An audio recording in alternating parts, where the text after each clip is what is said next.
Hi, welcome back to the We Love This Book YouTube channel.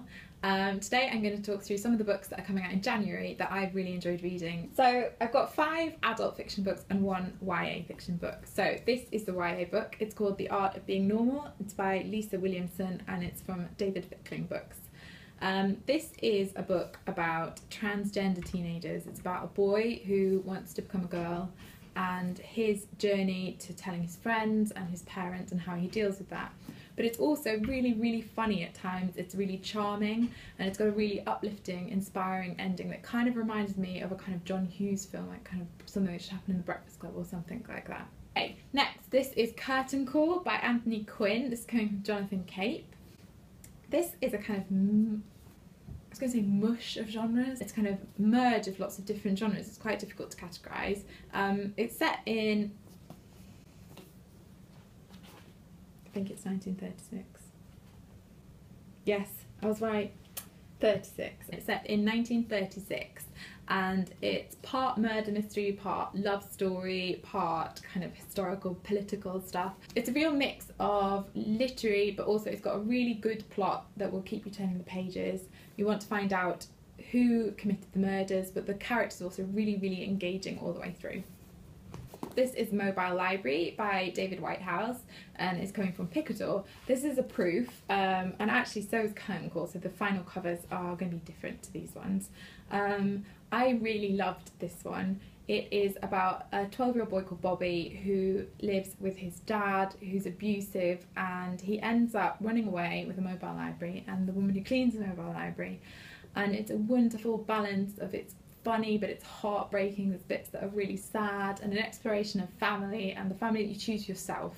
It's also a real celebration of books and reading and libraries, and I think that I can't think of many people who wouldn't enjoy reading this.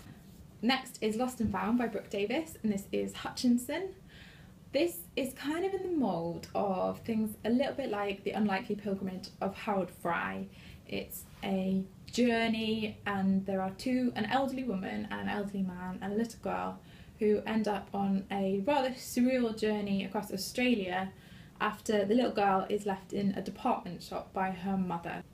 This for me is really good because it never veers into being too twee or sentimental, but it's still really heartwarming and engaging. Okay, this is another proof cover.